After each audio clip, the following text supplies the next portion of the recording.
नमस्कार दोस्तों, सर जी क्लासेस में आपका स्वागत है। तो हम लोग इंडियन पॉलिटी के क्लास डिस्कस कर रहे थे एसएससी जे और सीएचएसएल एग्जाम्स के लिए। तो अभी तक जितने भी लेक्चर्स हमने कवर किए हुए हैं तो हमने देखिए इसका अलग से प्लेलिस्ट बना दिया है। तो आप लोग डिस्क्रिप्शन बॉक्स में जाना, वहाँ पे आपको लिंक मिल जाएगा। तो वहाँ से जाके आप लोग सारे वीडियो को देख सकते हैं। और इसके पहले भी हमने जो है 4 सब्जेक्ट आपके ऑलरेडी फिनिश करा दिए है। उसमें आपका जैसे इकोनॉमिक्स हो गया, बायोलॉजी, केमिस्ट्री और ज्योग्राफी। तो इनका भी हमने जो है अलग से प्लेलिस्ट बना दिया है। तो आपको जो है डिस्क्रिप्शन बॉक्स में लिंक मिल जाएगा। तो वहाँ से जाके आप लोग सारे सब्जेक्ट को देख सकते हैं। और साथ में हमने जो है पीडीएफ भी इनका प्रोवाइड कर दिया है। तो इन सभी का आपको डिस्क्रिप्शन बॉक्स में लिंक मिल जाएगा। और फिजिक्स और पॉलिटी आपका पैरेलल चल रहा है यहाँ पे क्लास। और पॉलिटी का जो है पीडीएफ हमने ऑलरेडी इसका भी प्रोवाइड कर दिया है। और फिजिक्स का जैसे ही कंप्लीट हो जाएगा तो इसका भी पीडीएफ हम आपको प्रोवाइड कर देंगे। तो चलिए स्टार्ट करते हैं हम लोग आज का क्लास। तो आज जो है हम लोग इम्पोर्टेंट पार्लियामेंट्री कमेटी के बारे में हम लोग डिस्कस करेंगे। तो जैसे कि मैंने आपको पिछले क्लास में पार्लियामेंट्री के जितने भी सेशंस होते हैं उसके बारे में हमने डिस्कस किया हुआ था।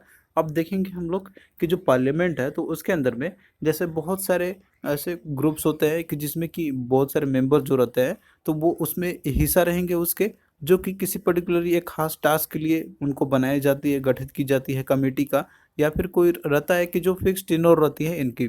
तो उनके बेसिस पे जो है कमेटी का निर्माण किया था पार्लियामेंट के अंदर में। तो यहाँ पे देखिए पार्लियामेंट्री कमेटी आपका दिया हुआ है। तो कमेटी का सिंपल मतलब होता है कि group of the members, group of the people. अब यहाँ पे पार्लियामेंट्री कमेटी है तो इसके अंदर में जो ग्रुप ऑफ पीपुल या फिर जो ग्रुप ऑफ जो मेंबर्स रहेंगे तो वो सारे के सारे पार्लियामेंट के ही रहेंगे। यानी कि जो भी एमपी रहते हैं, पार्लियामेंट के जो मेंबर्स रहते हैं, सिर्फ वही इसके अंदर में कमेटी के जो है मेंबर्स रहेंगे। तो सिंपल इसका मतलब हो गया कि पार्लियामेंट्री कमेटी का मतलब यहाँ पे है कि that is group of the people which belongs to the parliament. तो पार्लियामेंट्री कमेटी देखिए इस तरीके से दो तरह के होता है, एक आपका होता है स्टैंडिंग कमेटी और दूसरा होता है एडहॉक कमेटी। अब यहाँ पे जो है इन दोनों को आपको डिफरेंस समझना है कि जो स्टैंडिंग कमेटी और जो है एडहॉक कमेटी ये क्या होते हैं। तो देखिए जो स्टैंडिंग कमेटी जो होते हैं तो ये जो है इलेक्ट किया जाता है या फिर इनको अपॉइंट किया जाता है, हर एक साल इनको अपॉइंटमेंट की जाती है इनकी। और इनका जब कार्यकाल जब खत्म हो जाता है तो जैसे कोई खास वर्क होता है तो उसके लिए इन सारे कमेटी का गठन किया जाता है यहाँ पे। और जब इनका काम जो खत्म हो जाता है तो उसके बाद भी ये अपना जैसे पोजीशन पे रहते हैं तो ये बने हुए रहते हैं। अब इनका जैसे कंटिन्यूअस बेसिस पे रहती है कि 1 साल या फिर जो भी ड्यूरेशंस रहती है उनकी, तो वो तब तक ये इसके ऊपर में टास्क जो है अपना परफॉर्म करते रहते हैं। और वहीं देखिए जो एडहॉक कमेटी रहते हैं तो ये जो है अपॉइंट किया जाता है एडहॉक बेसिस पे। यानी कि जब इनका नीड होता है तो उस समय एडहॉक कमेटी बनाई जाती है किसी पर्टिकुलरली कोई एक टास्क जैसे होती है या फिर कोई कोई भी जैसे मान लीजिए कि एक्शन हो उसको कंप्लीट करने के लिए, तो उसके लिए स्पेशल जो है एडहॉक कमेटी का निर्माण किया जाता है। तो इनका जैसे ही वो टास्क कंप्लीट हो जाता है तो उसी समय जो है इनका जो पीरियड होता है यानी कि जो भी टाइम ड्यूरेशन इनका होता है तो उस समय खत्म हो जाती है। तो इस तरीके से देखिए जो एडहॉक कमेटी होते हैं तो एडहॉक कमेटी एक तरीके से इंक्वायरी कमेटी होते हैं। मान लीजिए कि किसी जज के ऊपर में कि जैसे उनके अगर कैसे उनको रिमूवल का प्रोसेस चल रहा है तो उसके लिए कमेटी निर्माण की जाती है। तो उनका जब जब तक वो उनके बारे में स्टडी करेंगे कि हाँ किस बेसिस पे इनको डिस्क्वालीफाई किया जा रहा है, यानी किस बेसिस पे जो इनको रिमूव किया जा रहा है, तो उसके लिए कमेटी का निर्माण किया था। और जब इनका इंक्वायरी खत्म हो जाता है तो उसके बाद जो है एडहॉक कमेटी वहीं पे इनका कार्यकाल खत्म हो जाती है। और साथ साथ में और भी जैसे ज्वाइंट कमेटी या सेलेक्ट कमेटी होते हैं किसी पर्टिकुलर बिल्स के लिए, तो ये जो होते हैं आपके एडहॉक कमेटी होते हैं, इनका कोई भी निश्चित कार्यकाल नहीं होता है। तो एडहॉक कमेटी का फंक्शन होता है कि ये जब तक टास्क उनका कंप्लीट ना हो जाए तब तक वो रहते हैं, उनका जो समय है वो चलता रहता है। और जैसे ही टास्क खत्म हो जाता है तो इस तरीके की जो कमेटी रहता है तो उनका जो कार्यकाल रहता है वो असाइन जो भी दिया जाता है तो वो खत्म हो जाती है। और जो स्टैंडिंग कमेटी है ये इनका कार्यकाल रहता है, तो जब तक इनका कार्यकाल रहेगा, टेन्योर रहेगा, तो तब तक जो एक कमेटी काम करते रहती है। तो इस तरीके से देखिए पार्लियामेंट के अंदर में बहुत सारे कमेटी का जो है दिया हुआ है कॉन्स्टिट्यूशन के बारे में। तो कॉन्स्टिट्यूशन के अंदर में ये बहुत सारे जो कमेटी है इनके बारे में मेंशन किया गया है, क्योंकि इनका देखिए बहुत ही इंपॉर्टेंट फंक्शंस होता है। तो इस तरीके से बहुत सारे कमेटी हैं, जैसे कि आपका पार्लियामेंट्री कमेटी के अंदर में आपका पहला हो गया public accounts committee, estimate committee, committee on public undertakings, rules committee, ethics committee. तो इस तरीके से बहुत सारे कमेटी है। लेकिन हम यहाँ पे जो है केवल इंपॉर्टेंट कमेटी के बारे में हम लोग देखेंगे जो जो कि इंपॉर्टेंट आपके एग्जाम पॉइंट ऑफ व्यू से और जिससे क्वेश्चन आपके पूछे जाते हैं। तो सबसे पहले यहाँ पे देखिए आपका है पब्लिक अकाउंट्स कमेटी। तो देखिए जो पब्लिक अकाउंट्स कमेटी है तो इसके अंदर में जो मेंबर्स रहते हैं तो वो जो है दोनों हाउस से चुने जाते हैं। अब देखिए पार्लियामेंट्री कमेटी है तो पार्लियामेंट के जो भी दो हाउस है, एक अपर हाउस और एक लोअर हाउस है, तो उसमें से या तो किसी पर्टिकुलर एक ही हाउस से मेंबर होते हैं, या तो फिर जो है दोनों के मिला के मेंबर्स होते हैं इसके अंदर में। और एक चीज़ आप लोग याद रखना कि जो भी कमेटी के किसी के जैसे चेयरमैन अपॉइंट किया जाते हैं, तो उनका चेयरमैन का जैसे उनको अपॉइंटमेंट करने का काम होता है, तो वो स्पीकर का होता है। स्पीकर जो मतलब जो स्पीकर जो चेयरमैन होते हैं, या फिर जो लोकसभा के जैसे स्पीकर होता है, चेयरमैन राज्यसभा के होते हैं, तो जो कमेटी का जो चेयरमैन होते हैं, तो उनको अपॉइंट करने का काम जो होता है, तो वो स्पीकर को होती है। अब देखिए कुछ ऐसे भी कमेटी होता है कि जिसमें जो है स्पीकर खुद ही मेंबर रहते हैं उस कमेटी के। तो जब स्पीकर खुद ही अगर उस कमेटी के मेंबर हो जाएंगे, तो वो खुद ही उसके चेयरमैन रहते हैं। तो ये दो चीज़ आपको इंपॉर्टेंट है जो आपको याद रखना है।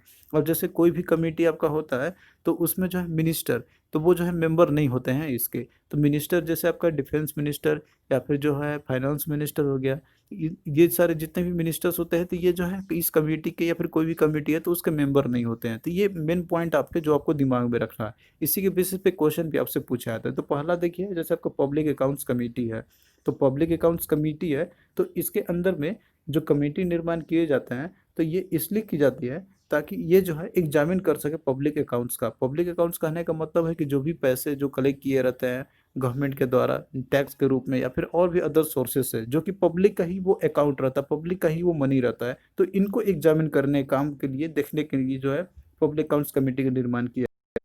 तो इस कमेटी का मेन काम होता है, इनका मेन फंक्शंस इनकी होती है कि जो एनुअल फाइनेंस अकाउंट जो होती है गवर्नमेंट का, तो उसको एग्जामिन करना।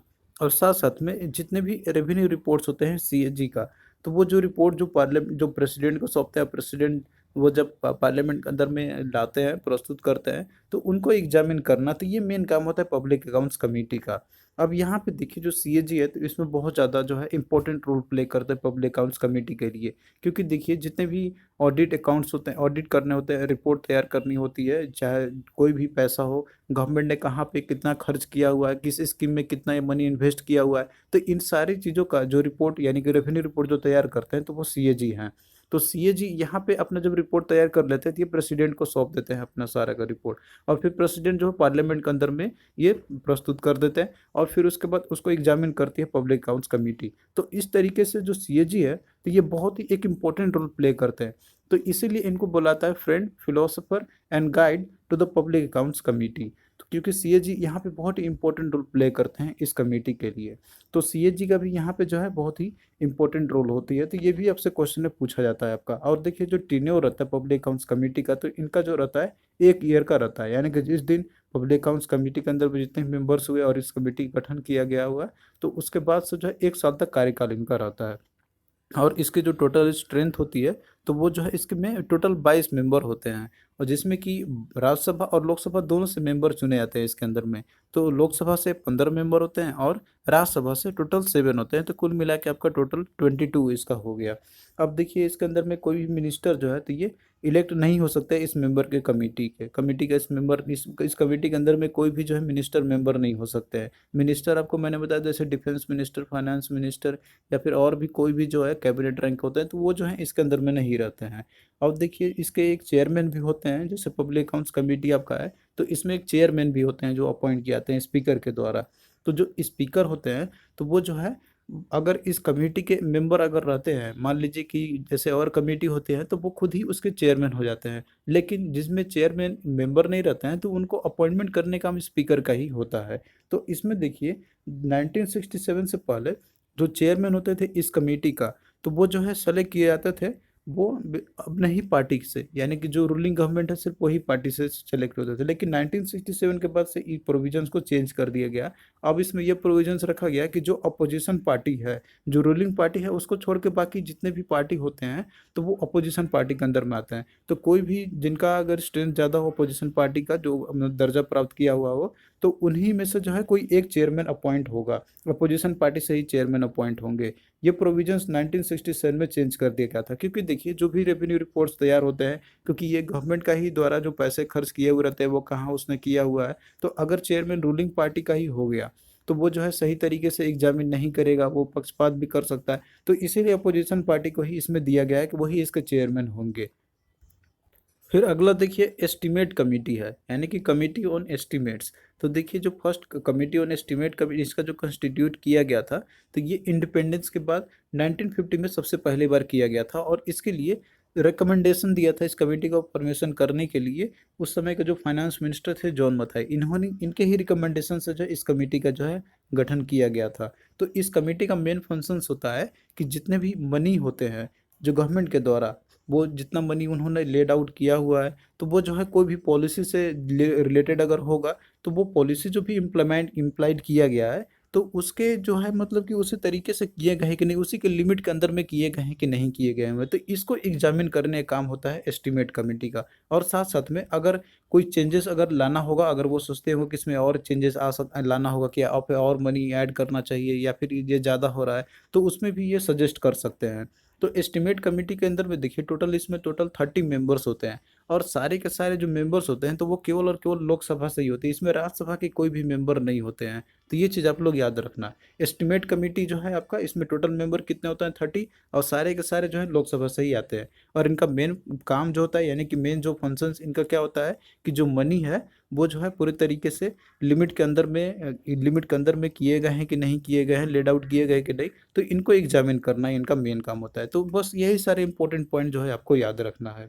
अब देखिए इसमें 30 मेंबर्स होते हैं, लेकिन जब ओरिजिनली जब कंस्टिट्यूट किया गया था, तो इसमें उस समय केवल 25 मेंबर्स हुआ करते थे। लेकिन 1956 के बाद से जो है इसमें मेंबरशिप को बढ़ा के 30 कर दिया गया था। और इसमें भी सेम है कि मिनिस्टर जो है कोई भी मेंबर इसके नहीं हो सकते, अपॉइंट नहीं किए जा सकते हैं। और इस कमेटी का देखिए और भी फंक्शंस होते हैं कि जैसे जो भी एस्टिमेट होते हैं बजट के अंदर में, तो उसको भी एग्जामिन करना, और साथ साथ में पब्लिक एक्सपेंडिचर के लिए इकोनॉमीज के भी जो है एक्सचेंजेस सजेस्ट कर सकते हैं। अब इसके अंदर में देखिए जो मेंबर्स होते हैं तो वो लोकसभा से ही इलेक्ट किया जाता है यहाँ पे, वो जो भी मेंबर्स होते हैं सिर्फ उन्हीं से ही किए जाते हैं यहाँ पे टाइम टू टाइम। और इसका जो टेन्योर रहता है तो वो 1 ईयर का रहता है, जब से इस कमेटी का गठन कर दिया गया है उसके बाद से 1 ईयर का समय रहता है इनका भी ड्यूरेशन। फिर नेक्स्ट देखिए तीसरा कमिटी है कमिटी ऑन पब्लिक अंडरटेकिंग्स। तो इसके अंदर में भी देखिए टोटल 22 मेंबर्स होते हैं पब्लिक अंडरटेकिंग्स में, जिसमें कि 15 लोकसभा से आते हैं और 7 राज्यसभा से इसके अंदर में मेंबर चुने जाते हैं। तो इसमें देखिए जो मेंबर्स होते हैं इसके अंदर में जो है, तो ये पार्लियामेंट से ही मेंबर्स होते हैं सारे के सारे। और ये जो है जो मेंबर्स रहते हैं सिर्फ उन्हीं में से ही ये चुने जाएंगे जो पार्लियामेंट को होता है, और इसमें भी कोई भी मिनिस्टर जो है इलेक्ट नहीं किया जा सकता है कोई भी मेंबर इस कमेटी के। और इनका भी जो टेन्योर रहता है जो भी इनमें जो बनाया जाता है इन कमेटी का, तो वो भी 1 साल का ही कार्यकाल रहता है इनका।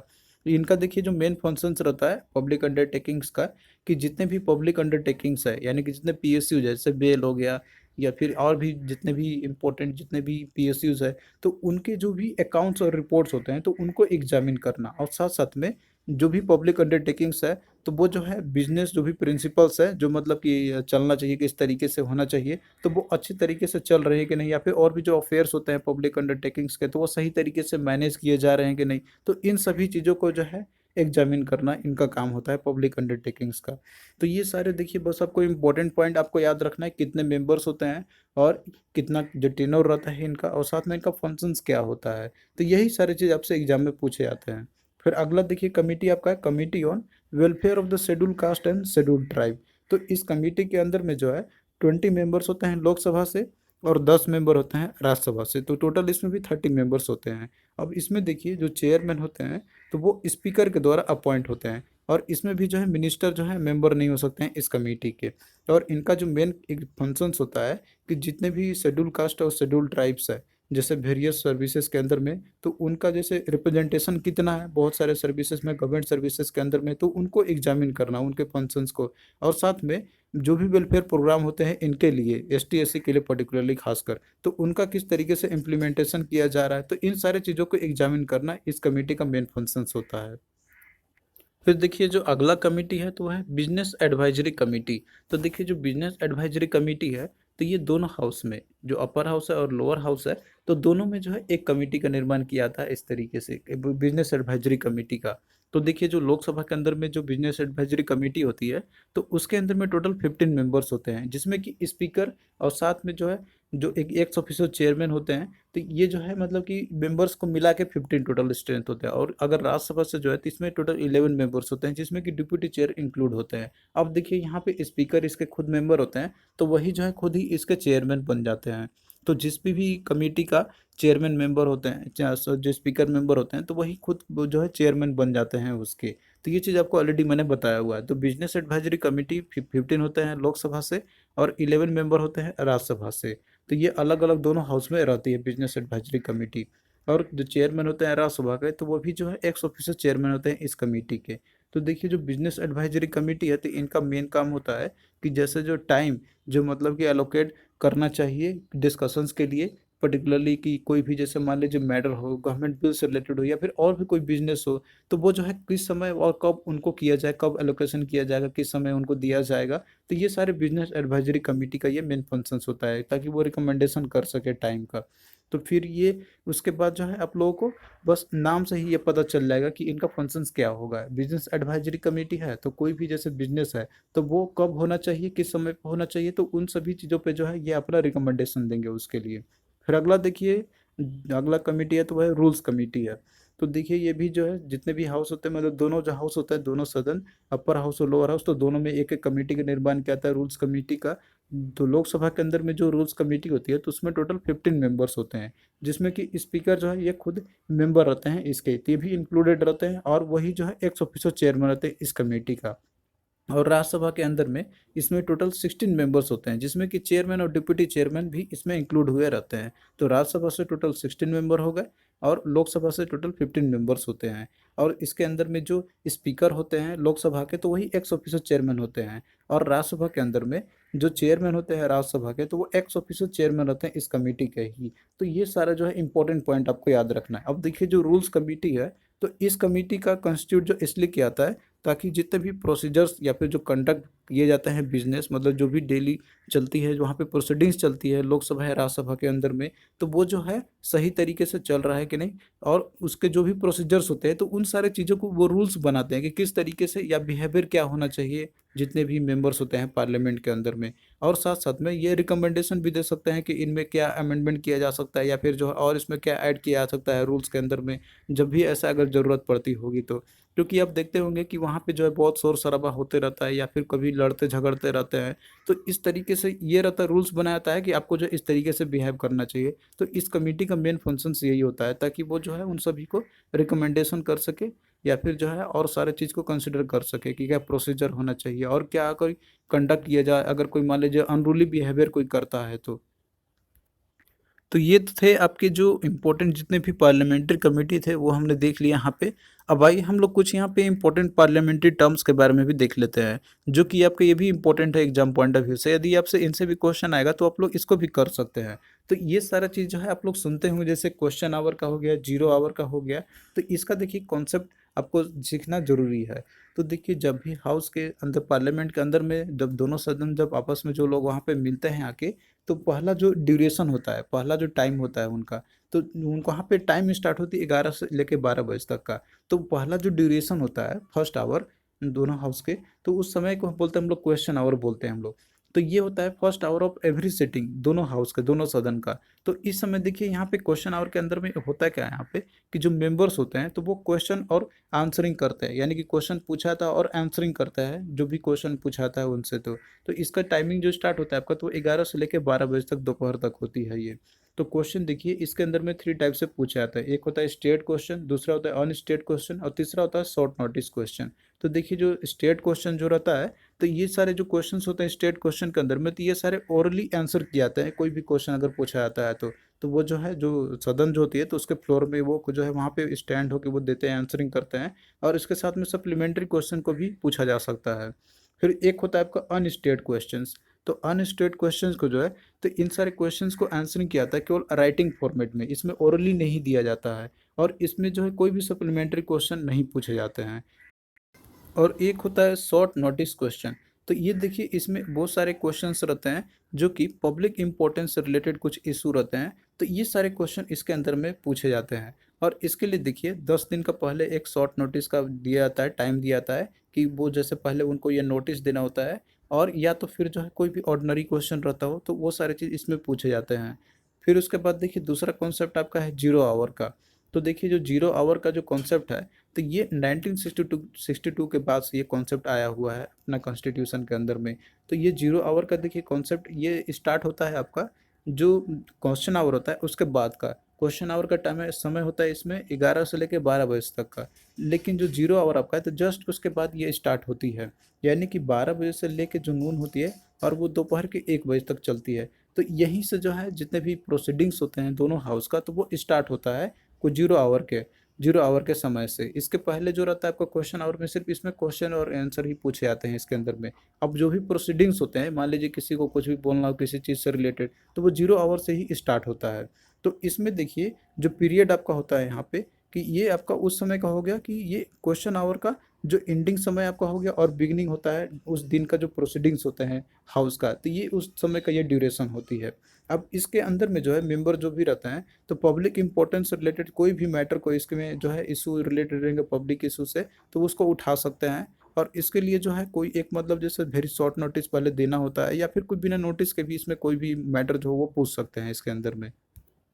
अब आइए हम लोग यहाँ पे कुछ इम्पोर्टेंट जो मोशंस लाए जाते हैं, जो दोनों पार्लियामेंट होते हैं उसके अंदर में कुछ ऐसे कुछ होते हैं, जैसे आपने सुना होगा कॉलिंग अटेंशन मोशन या फिर नो कॉन्फिडेंस मोशन। तो ये सारे क्या है, तो इसको भी हम लोग समझते हैं यहाँ पे। तो पहला देखिए कॉलिंग अटेंशन मोशन है। तो अटेंशन मोशन के अंदर में इसमें ये होता है कि कोई भी जैसे मान लीजिए मेंबर रहते हैं, तो वो जो है स्पीकर के वो परमिशन लेने के बाद, उनसे पहले परमिशन लेनी होती है, वो किसी भी मिनिस्टर का जो है अटेंशन ला सकते हैं। कोई भी एक अर्जेंट इंपॉर्टेंट मैटर हो जो कि पब्लिक इंपॉर्टेंस से रिलेटेड हो, तो वो अगर ला सकते हैं इसमें कॉलिंग अटेंशन मोशन करके। तो इसमें सबसे पहले जो है स्पीकर से अनुमति लेनी होती है। वो जो है किसी भी मिनिस्टर का जो रहते हैं उनका अटेंशन को ला सकते हैं, अगर वो इंपॉर्टेंट हो, रिलेटेड हो कोई पब्लिक इंपॉर्टेंस से। तो अब ये देखिए राज्यसभा के अंदर में ये कॉन्सेप्ट है कॉलिंग अटेंशन मोशन का, तो ये वहाँ पे एग्जिस्ट नहीं करती, ये सिर्फ लोकसभा के अंदर में ही रहती है। राज्यसभा में जो है तो वहाँ पे इसके जगह पे मोशन ऑफ पेपर्स होती है अटेंशन मोशन के जगह पे। फिर दूसरा आपका है सेंसर मोशन या फिर नो कॉन्फिडेंस मोशन। तो देखिए ये जो मोशन लाया जाता है, तो ये उस समय लाई जाती है कि जब लगता है अपोजिशन पार्टी को कि जो प्रेजेंट गवर्नमेंट है तो उसके पास मेजोरिटी नहीं है, यानी कि जो उसके मिनिस्टर जो भी है उसके, या फिर जो भी मेंबर्स है उनके, जो रूलिंग पार्टी गवर्नमेंट है, तो उसके अंदर में कॉन्फिडेंस नहीं है अपने मेंबर के ऊपर में, यानी कि वो जो है मेजोरिटी खो चुके हैं, तब ये मोशन लाई जाती है नो कॉन्फिडेंस मोशन का। तो ये आपका होता है कि lack of confidence in the ministry. तो ये आपका होता है कि जब गवर्नमेंट के पास मेजोरिटी नहीं रह पाते और लगता होगा कि इनके पास जो है मेंबर सपोर्ट नहीं कर रहे हैं जितने होने चाहिए स्ट्रेंथ। जैसे लोकसभा की बात करें तो 273 होती है एक गवर्नमेंट को मतलब अपना सरकार बनाए रखने के लिए। अगर लगेगा कि 273 मेंबर्स जो है इतना सपोर्ट नहीं कर रहे हैं, उनको लगेगा कम है, तो नो कॉन्फिडेंस मोशन लाया जा सकता है और सरकार को उसी समय गिरा सकते हैं। तो ये जो है ला जाया जा सकता है कि वो राज्यसभा के अंदर में ही ये लाई जाती है, सॉरी लोकसभा के अंदर में लाई जाती है, क्योंकि राज्यसभा देखिए ये जो है वो परमानेंट हाउस होती है, तो वो तो रेगुलर चलते रहती है, लेकिन लोकसभा में ये जो है नो कॉन्फिडेंस मोशन लाया जाता है। और साथ में जो लेजिस्लेटिव जो असेंबली होती है, यानी कि जो विधानसभा होता है हर एक राज्य का, तो वहाँ पे भी ये सारे जो है लाए जाते हैं नो कॉन्फिडेंस मोशन। और इसके लिए एटलीस्ट जो है 50 मेंबर्स का सपोर्ट होना चाहिए इस तरह के जो भी मोशंस को लाने के लिए। तो ये चीज़ प्रोविजंस आपने सुना भी होगा नो कॉन्फिडेंस मोशन का। जो प्रीवियस गवर्नमेंट थी, जो प्रेजेंट अभी गवर्नमेंट है, ये जब पहले वाले जो लोकसभा का इलेक्शन हुआ था तो उसमें आपने देखा था कि जो है वो नो कॉन्फिडेंस मोशन लाई गई थी, तो उसमें 50 मेंबर्स ने सपोर्ट किया हुआ था। हालांकि वो सरकार गिरी नहीं थी क्योंकि उनका फुल मेजोरिटी था इस कारण से, लेकिन 50 मेंबर्स ने सपोर्ट किया हुआ था, तो इसलिए नो कॉन्फिडेंस मोशन ये लाई गई थी। फिर उसके बाद देखिए अगला है क्लोजर मोशन है। तो क्लोजर मोशन के अंदर में जैसे मान लीजिए कोई डिस्कशन चल रहा हो पार्लियामेंट के अंदर में, तो उसको अगर वहीं पे ख़त्म करना हो या फिर उसको शॉर्ट में करना हो रहता है, तो क्लोजर मोशन लाया जाता है। तो ये जो है कोई भी मेंबर ये ला सकता है क्लोजर मोशन। तो ये सारे कुछ इंपॉर्टेंट मोशंस है तो, या फिर जो पार्लियामेंट के अंदर में एग्जिस्ट करते हैं, तो ये आपको दिखना जरूरी है। अब यहाँ पे क्वेश्चन हम लोग देखते हैं जो कि आपके पूछे गए थे एग्जामिनेशंस में। तो पहला देखिए क्वेश्चन है कि which of the following statement is not correct about the no confidence motion. तो नो कॉन्फिडेंस मोशन के रिगार्डिंग कौन सा स्टेटमेंट करेक्ट नहीं है। तो पहला देखिए दिया हुआ है कि it is mention in the article 75 of the Indian constitution. तो नो कॉन्फिडेंस मोशन के बारे में ये आर्टिकल 75 मेंशन ये किया गया है, तो ये आपका राइट ऑप्शन दिया हुआ है। फिर दूसरा देखिए कि it can also be bring out in the upper house of the parliament. तो ये upper house of the parliament में भी लाया जा सकता है। तो ये देखिए स्टेटमेंट आपका ये गलत दिया हुआ है, क्योंकि ये जो है सिर्फ लोकसभा के अंदर में लाया जा सकता है, और या तो जो लेजिस्लेटिव असेंबली होते हैं यानी कि जो विधानसभा होती है हर एक राज्य के, तो वहाँ पे भी ये लाए जा सकते हैं। ये राज्यसभा के अंदर में नहीं लाया जा सकता है। तो ये स्टेटमेंट आपका गलत दिया हुआ है, तो यही जो है आपका करेक्ट नहीं है। राइट आंसर ऑप्शन बी इसका हो जाएगा। बाकी आप और भी देख लीजिए ऑप्शन कि the motion needs the support of 50 members to be admitted. तो 50 मेंबर का सपोर्ट तो चाहिए ही, तो ये तो आपका सही है। फिर अगला देखिए दिया हुआ कि if it is passed in the Lok Sabha the whole cabinet has to resign. अगर मान लीजिए कि लोकसभा के अंदर में ये पारित हो चुका और लगा कि कॉन्फिडेंस नहीं है मिनिस्टर के अंदर में, वो अगर मेजोरिटी साबित नहीं कर पाती है, तो जितने भी कैबिनेट के मिनिस्टर जो होते हैं तो उनको रिजाइन करना पड़ जाता है और वहीं पे सरकार गिर जाती है। अब आइए हम लोग और कुछ क्वेश्चंस कर लेते हैं जो कि आपके प्रीवियस ईयर में पूछे गए थे। तो क्वेश्चन देखिए कि which of the following statement is wrong with regard to the parliamentary committee. तो पार्लियामेंट्री कमेटी से रिलेटेड कौन सा स्टेटमेंट इसमें रॉन्ग आपका दिया हुआ है। तो पहला देखिए कि पार्लियामेंट्री कमेटी इज अपॉइंटेड और इलेक्टेड बाय द स्पीकर और द चेयरमैन। तो देखिए जो पार्लियामेंट्री कमेटी होते हैं तो ये अपॉइंटमेंट या फिर इलेक्ट किया जाता है स्पीकर या फिर चेयरमैन के द्वारा। तो ये स्टेटमेंट आपका सही दिया हुआ है। फिर आगे देखिए कि works under the guidance of the speaker और द चेयरमैन। तो जो कमिटी होते हैं तो वो सारे के सारे जो है तो स्पीकर या फिर चेयरमैन के गाइडेंस के अंदर में ही वो वर्क करते हैं। तो ये भी स्टेटमेंट आपका सही दिया हुआ है। फिर आगे देखिए कि has a secretariat provided by the president of India. तो देखिए जो सेक्रेटेरिएट जो प्रोवाइड किया जाता है कमेटी के लिए, पार्लियामेंट्री कमेटी के लिए, तो वो जो है लोकसभा या फिर राज्यसभा से प्रोवाइड की जाती है, ये प्रेसिडेंट के द्वारा नहीं की जाती है। तो यही आपका इसमें रॉन्ग स्टेटमेंट आपका दिया हुआ है। तो ऑप्शन सी इसका करेक्ट आपका हो जाएगा। फिर अगला देखिए डी दिया हुआ है कि submits its report to the house और स्पीकर और चेयरमैन। तो जो भी हाउस होते हैं तो उसमें जो भी स्पीकर या चेयरमैन होते हैं तो उन सभी को रिपोर्ट अपना सौंपते हैं। तो ये भी स्टेटमेंट आपका सही है। फिर नेक्स्ट क्वेश्चन देखिए कि which of the following statement is not correct. तो कौन सा स्टेटमेंट इसमें करेक्ट नहीं है वो आपको बताना है। तो पहला देखिए दिया हुआ है कि mainly parliament committees are of two types. तो देखिए पार्लियामेंट्री कमेटी दो टाइप के होते हैं, एक आता है स्टैंडिंग कमेटी और दूसरा होता है एडहॉक कमेटी। तो ये स्टेटमेंट तो आपका सही दिया हुआ है। फिर दूसरा देखिए दिया हुआ है कि ad hoc committee are of permanent natures. तो देखिए जो एडहॉक कमेटी जो होते हैं तो ये परमानेंट नेचर के नहीं, ये केवल टेम्पररी नेचर के होते हैं। इनका जब काम खत्म हो जाता है तो इन वो जो है टेन्योर इनका उसी समय एंड हो जाती है। तो ये परमानेंट बेसिस के नहीं होते हैं। तो इसमें राइट जो ऑप्शन आपका दिया हुआ है वो ऑप्शन बी ही है, मतलब यही स्टेटमेंट आपका करेक्ट नहीं है।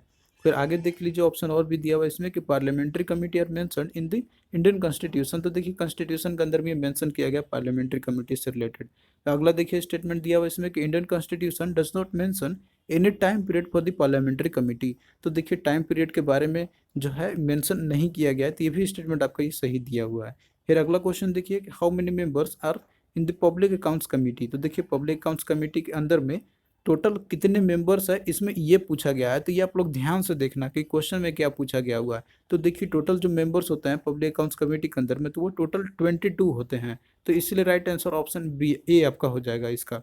अब अगर इसमें पूछता कि लोकसभा से कितने होते हैं तो 15 आपका हो जाता। अगर पूछता राज्यसभा से कितने होते हैं तो टोटल 7 आपका हो जाता। टोटल कितने होते हैं तो 22 आपका हो जाएगा। तो आप लोगों को ध्यान से देखना है क्वेश्चन में पूछा क्या गया हुआ है। फिर नेक्स्ट क्वेश्चन देखिए कि which of the following statement is not correct about the public accounts committee. तो पब्लिक अकाउंट्स कमिटी से रिलेटेड कौन सा स्टेटमेंट इसमें करेक्ट नहीं है वो आपको बताना है। तो पहला देखिए दिया हुआ है कि public accounts committee is made as per the provisions of the government of India act of 1919। तो देखिए जो पब्लिक अकाउंट्स कमेटी जो बनाया गया था तो ये government of India act of 1919 के प्रोविजंस के तहत ही बनाए गए हुए थे। तो यही आपका जो स्टेटमेंट ये स्टेटमेंट आपका सही है एक्चुअली में। फिर आगे देखिए दिया हुआ है कि this committee consist of members from both the houses of the parliament. तो पब्लिक अकाउंट्स कमेटी के अंदर आप जानते हैं कि दोनों हाउस से रहते हैं, अब 15 लोकसभा से और 7 राज्यसभा से। तो ये भी स्टेटमेंट सही आपका दिया हुआ है। अगला देखिए दिया हुआ है कि term of its members of the committee is 5 year. तो देखिए टर्म जो रहता है पब्लिक अकाउंट्स कमेटी को 5 ईयर नहीं केवल 1 ईयर का ही रहता है। तो यही स्टेटमेंट आपका इसमें रॉन्ग दिया हुआ है। तो राइट आंसर ऑप्शन सी इसका हो जाएगा। बाकी और भी ऑप्शन देख लीजिए इसमें कि अब minister can not be its member of the committee. तो जो मिनिस्टर रहते हैं तो वो मेंबर नहीं हो सकते हैं इस कमेटी के। तो ये भी स्टेटमेंट आपका सही है। फिर अगला क्वेश्चन देख लीजिए दिया हुआ है कि which of the following committee enforces the code of conduct of members of the parliament. तो जो कौन सा कमेटी है कि जो जितने भी मेंबर्स होते हैं पार्लियामेंट के अंदर में तो उनको जो है कोड ऑफ कंडक्ट वो बताते हैं कि क्या सही है। तो इसके लिए देखिए एथिक्स कमेटी बनाई जाती है। तो एथिक्स कमेटी का ये काम होता है वहाँ पे कि जो है कोई भी पार्लियामेंट के अंदर में कोई मिसबिहेव करता है या फिर कोई जो है मिसकंडक्ट करता है तो उनके ऊपर में क्या अप्रोप्रिएट एक्शन लिया जाए, तो ये सारे चीज़ को रिकमेंडेशन करती हैं। तो इथिक्स कमेटी इसलिए बनाता है ताकि जो क्या मतलब कोड होना चाहिए कंडक्ट कराने के लिए जो बिजनेस चलते हैं या फिर जो प्रोसीडिंग चलते हैं उसके अंदर में। तो ये होता है इथिक्स कमेटी का काम होता है मेनली। तो राइट आंसर इसका ऑप्शन ए आपका हो जाएगा। फिर अगला क्वेश्चन देखिए आपका दिया हुआ है कि the function of the dash committee is to examine the estimates included in the budget and suggest economies in the public expenditure.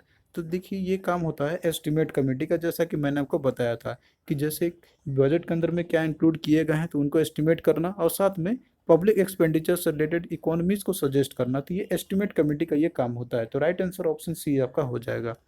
तो यहाँ पे देखिए आपके जितने भी इंपॉर्टेंट कमिटीज़ थे जो पार्लियामेंट के अंदर में एग्जिस्ट करते हैं, और साथ में जो भी इंपॉर्टेंट पार्लियामेंट्री टर्म्स थे, तो वो हमने यहाँ पे पूरा फिनिश कर दिया है। तो आपको कैसा लगा ये लेक्चर आप लोग कमेंट करके ज़रूर बताना। और आगे भी जो है हम लोग इसी तरीके से पॉलिटिकल क्लास आपका कराते चलेंगे। और पीडीएफ भी हमने जो है आपका इसका ऑलरेडी प्रोवाइड कर दिया है, जिसमें कि हमने सारे टॉपिक्स को इंक्लूड किया हुआ है।